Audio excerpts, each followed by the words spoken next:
ஆவியின் கனியோ விசுவாசம்.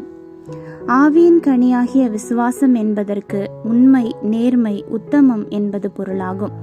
வேதத்தில் தேவன் எத்தனை உண்மையுள்ளவராய் இருக்கிறார் என்று பார்க்கிறோம்.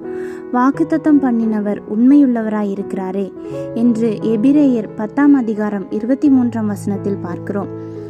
தம்முடைய குமாரனும் நம்முடைய கர்த்தருமாய் இருக்கிற இயேசு கிறிஸ்துவுடனே ஐக்கியமாய் இருப்பதற்கு உங்களை அழைத்த தேவன் உண்மையுள்ளவர் என்று 1 கொரிந்தியர் 1 அதிகாரம் 9 வசனத்தில் வாசிக்கிறோம். மனுஷருக்கு நேரிடுகிற சோதனை அல்லாமல் வேறே சோதனை உங்களுக்கு நேரிடவில்லை, தேவன் உண்மையுள்ளவராய் இருக்கிறார் என்று 1 கொரிந்தியர் 10 அதிகாரம் 13 வசனத்தில் வாசிக்கிறோம். அந்த வார்த்தைகளின்படியே அவர் இந்நாள் பரியந்தம் உண்மையுள்ளவராகவே இருக்கிறார். தேவன் உண்மையுள்ளவராக இருப்பதால் இந்த நாள் பரியந்தம் நம்மை நடத்தி வருகிறார். நம்மை அழைத்தவர் உண்மையுள்ளவராக இருப்பதால் தான் எந்த போராட்டங்கள், பாடுகள், துன்பங்கள் வந்தாலும் கூடவே இருந்து தாங்கிக் கொள்ளவும், எல்லா பிரச்சனைகளிலிருந்து விடுவிக்கவும் வல்லவராக இருக்கிறார். நம்மை அழைத்தவர் உண்மையுள்ளவராக இருக்கிறது போல நாம் அவருக்கு உண்மையுள்ளவர்களாக இருக்கிறோமா?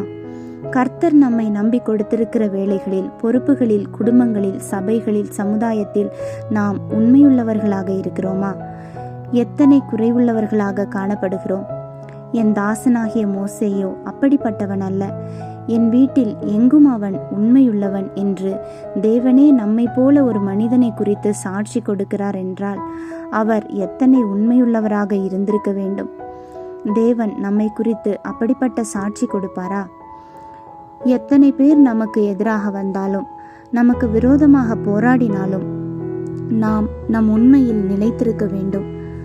ஆவியின் கனியாகிய விசுவாசத்தை காத்துக்கொள்வோம். கர்த்தர் சீக்கிரம் வருகிறார். அவர் அளிக்கும் பலன் அவரோடே கூட வருகிறது.